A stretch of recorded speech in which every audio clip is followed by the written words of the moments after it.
अब नेक्स्ट है एजियोट्रॉप।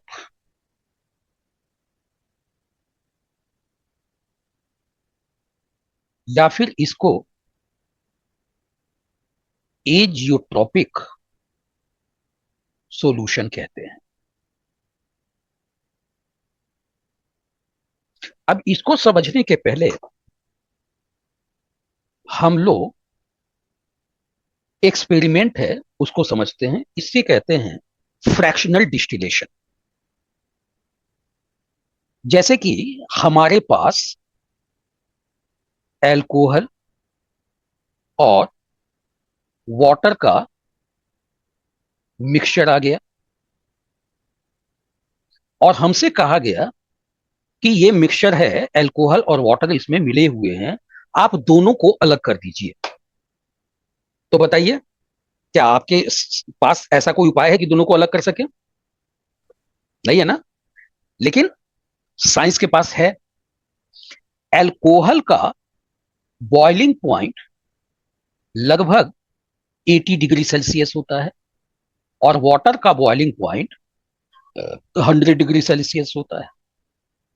तो यहां पर एक अरेंजमेंट है जिसे कहते हैं फ्रैक्शनल डिस्टिलेशन।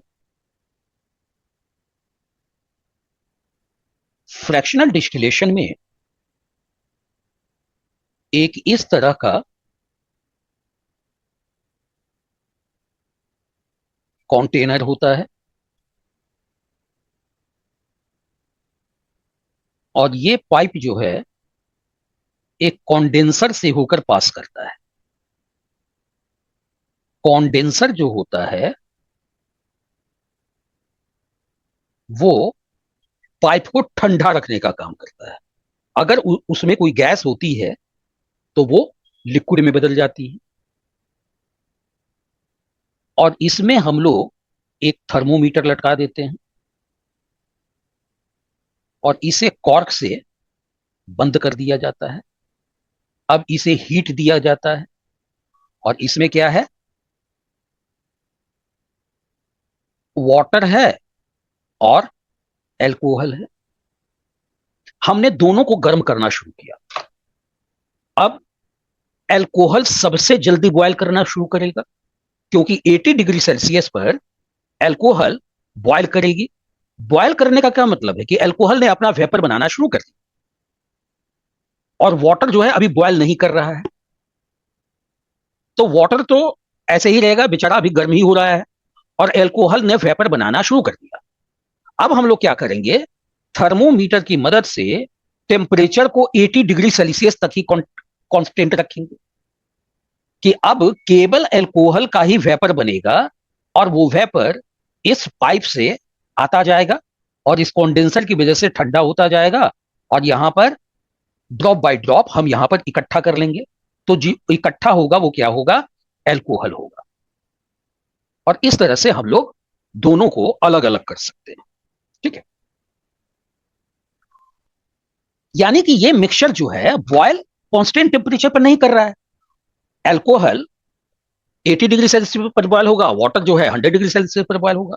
अपनी अपनी पारी आएगी, बारी आएगी तो ये बॉयल करेंगे। लेकिन एजियोट्रॉप क्या होता है? एजियोट्रॉप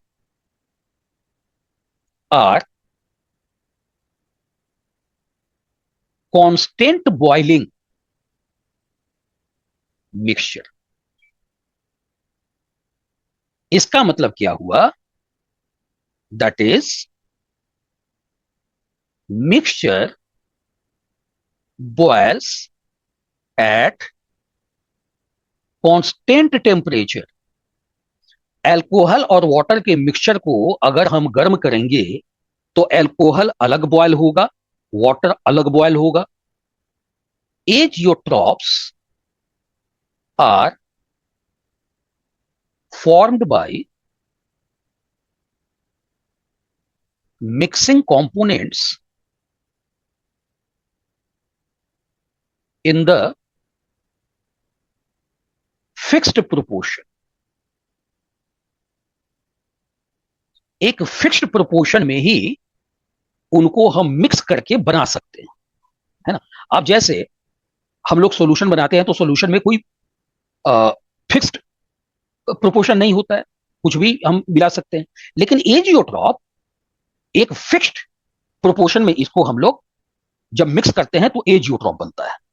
और इस मिक्सचर को हम लोग फ्रैक्शनल डिस्टिलेशन से सेपरेट नहीं कर सकते। Azeotropes can not be separated by fractional distillation। अब ये जो एजियोट्रॉप जो होते हैं ये दो तरह के होते हैं। एक होता है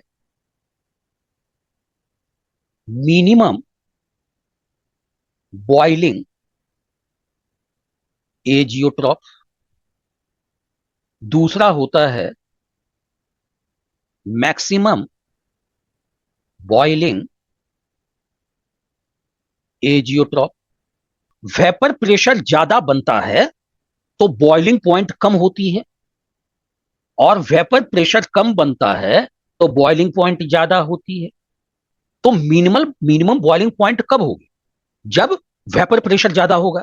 यानी कि ये उस सॉल्यूशन के साथ पॉसिबल है जहां पर पॉजिटिव डेविएशन होता है। सॉल्यूशन विथ पॉजिटिव डेविएशन और minimum solution with negative deviation. अब याद कीजिए पॉजिटिव डेविएशन का एक एग्जांपल क्या है? Alcohol plus water. और नेगेटिव डेविएशन का एक एग्जांपल याद कीजिए, acid plus water, HNO3 plus water.